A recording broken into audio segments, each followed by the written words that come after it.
Bonjour. Aujourd'hui, on va parler de raison d'être. Un truc qui peut paraître un peu compliqué comme ça, qu'on va essayer de présenter avec des mots simples et des phrases courtes. Quand j'anime des masterclass ou des workshops, on me pose souvent la question, pour faire une entreprise rentable et responsable, on commence par où? Eh bien voilà, c'est par ça qu'il faut commencer, la raison d'être. Pourquoi l'entreprise existe? La raison d'être, c'est le why. Raison d'être, raison d'exister. Quelle est son utilité dans la société?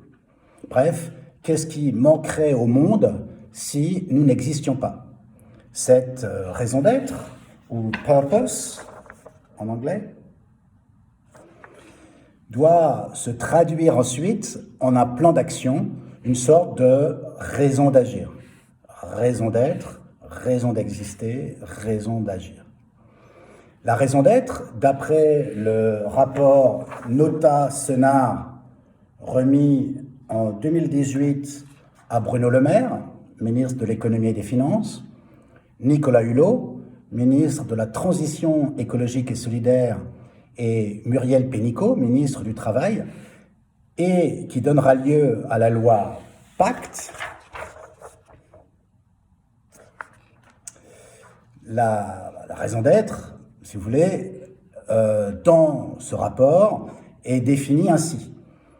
Elle doit donner du sens à l'objectif collectif qui est l'entreprise.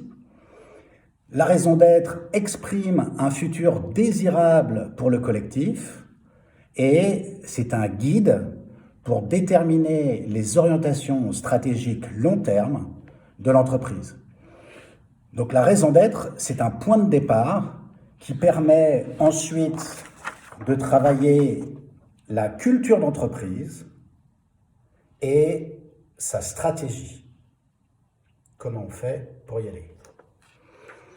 La raison d'être définit le sens que l'entreprise, avec ses parties prenantes, souhaite donner à ses activités.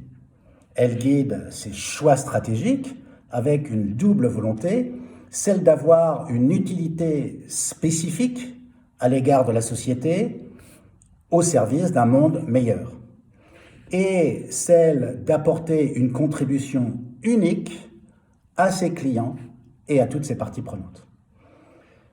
Assurez-vous donc que cette raison d'être soit bien un outil au service d'une transformation en profondeur de l'entreprise.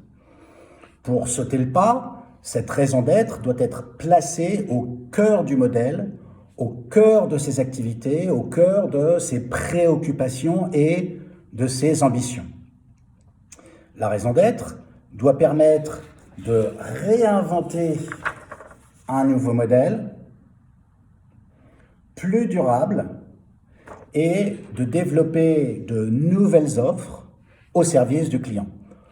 Concrètement, en partant de sa raison d'être, l'entreprise va identifier l'ensemble de ses impacts, qu'ils soient sociaux, économiques, sur sa chaîne de valeur, territoriaux et environnementaux.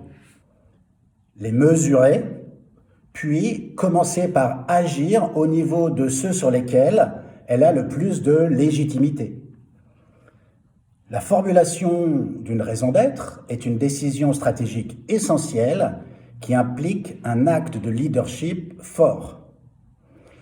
Chez Minéo, nous pensons que la réflexion doit être initiée au niveau le plus haut de l'entreprise, tout en reposant sur une démarche collaborative afin d'associer la première partie prenante de l'entreprise, les collaborateurs. Car ce sont eux qui font vivre la raison d'être de l'entreprise dans l'entreprise au quotidien. L'engagement vers cette raison d'être, transformative, n'est pas toujours un chemin linéaire. Il faut savoir faire preuve de courage et d'audace, montrer l'exemple en tant que leader authentique et innover, oser bousculer les normes établies. Engager son organisation sur le chemin de l'impact positif implique une prise de risque et nécessite d'assumer une certaine part d'incertitude, puisqu'il s'agit d'oser se réinventer et s'engager sur de nouvelles voies. Mais la route est magnifique et vous en ressortirez transformé. Merci beaucoup. Si vous parlez de raison d'être autour de vous, moi, je vous like.